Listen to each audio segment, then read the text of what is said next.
Most of us like democracy. Most of us think that aristocracy is different than democracy, or maybe even contradictory to it. And yet I'm going to try to prove that the two are not contradictory but complementary. In fact, that democracy depends on aristocracy. I don't mean by democracy and aristocracy simply two different modes of government, whether sovereignty rests in the many or the few. Those are, of course, alternatives. That's an either-or. I mean by democracy equality in any field, egalitarianism. And I mean by aristocracy the opposite, namely inequality. The fundamental relationship between any two persons, institutions, entities, or maybe even ideas in democracy is A equals B. The fundamental relationship in aristocracy is A is superior to B. So the idea of superiority and inferiority is the idea that typifies aristocracy. We don't like those words. The emotional connotation we immediately get from superior and inferior is very negative. And the emotional connotation that we immediately get from the idea of equality is affirmative. But I'm going to try to argue with the aid of C.S. Lewis that the two are not contradictory but complementary, and in fact that in every field, except maybe mathematics, where the equal sign means an equation and simply excludes an unequal sign, in every other field, the foundation for democracy is some sort of aristocracy. I'd like to start by reflecting on a little essay by C.S. Lewis called Democratic Education. In this essay, Lewis attacks the view that most people have today, namely that equality is natural and inequality is unnatural.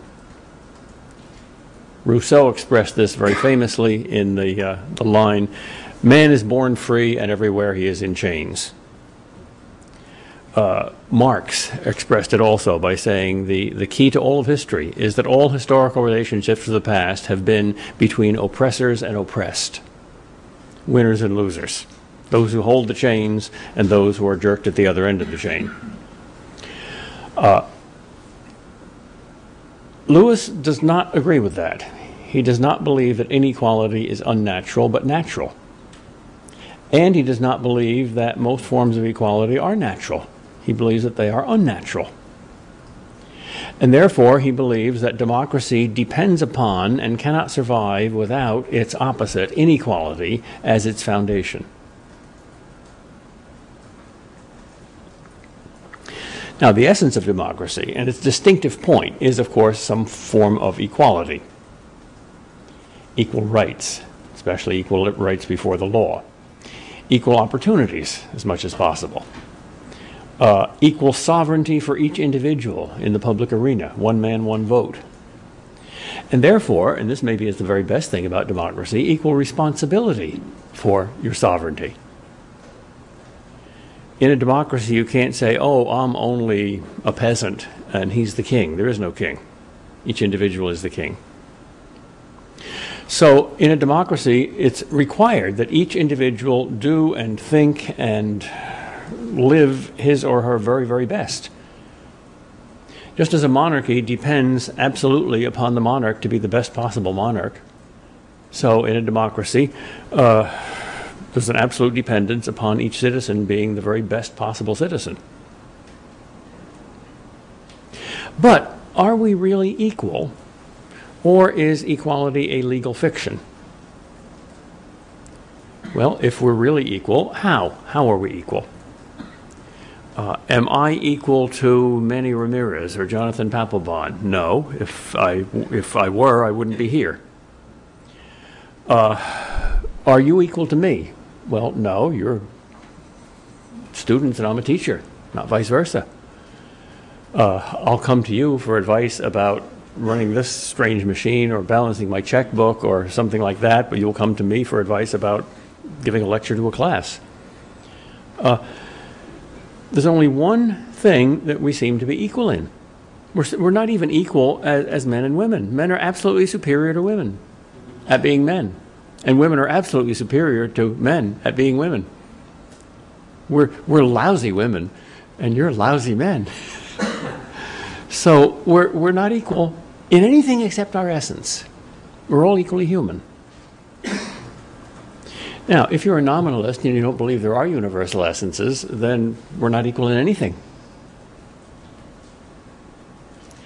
Well, if this is true, if we really are different in every specifiable way except our very essence, then to ignore that fact, if it's a fact, is as fatal as ignoring any other fact.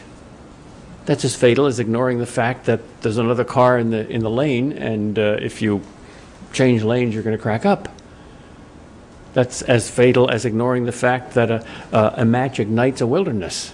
Oh, I'll drop the match, and you know, I'm a new ager. I create my own reality. It's safe. Facts are facts. So if this is a fact, it's going to have consequences. And it's certainly going to have consequences in politics, including a politics of democracy. Democracy is a form of politics. It's not an exemption from the universal laws of it. Well, if some kind of superiority and inferiority, or inequality, is natural and pervasive everywhere, including politics, then even if democracy is the best form of government, it must depend upon that natural fact of aristocracy.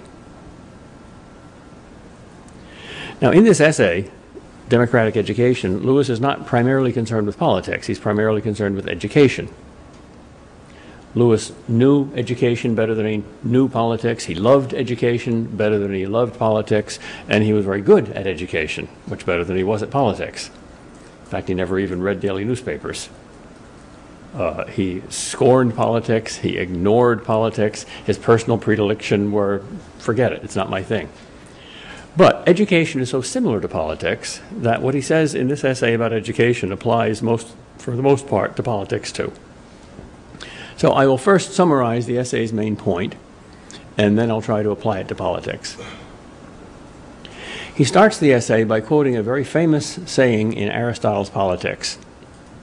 Quote, "Democratic education does not mean the education Democrats like, but the education which will preserve democracy." So Aristotle is contrasting the education that Democrats like with the education that will preserve a democracy. The two are not the same. In fact, they're opposite. Because the education that Democrats tend to like is egalitarian, whereas the education that will preserve democracy is aristocratic. An extreme example of the education that Democrats like is a proposal, which fortunately never got off the ground, during the Clinton administration. Bill and Hillary both were behind this, called outcome-based education. Now, I don't know that much about it firsthand, but everybody that knows anything about it has told me exactly the same thing. And I simply can't believe what I'm hearing. Outcome-based education means that in a classroom, the smartest student is not allowed to go any faster than the slowest student. So the class has to go at the pace of the slowest student. So the whole class is responsible for bringing the slowest student up to the level of the class, and only then can it go on to something else. So the outcome that is determinative of education is an absolutely egalitarian outcome. Everybody has to pass before anybody can get another lesson. Now that's, of course, absurd. That simply doesn't work. And whoever squelched the program, Congress, I suppose, or a committee, realized that, had enough common sense. One of the best things about a democracy, by the way, is that since common sense is to be found more in ordinary people than in an elite or rulers, it usually works better.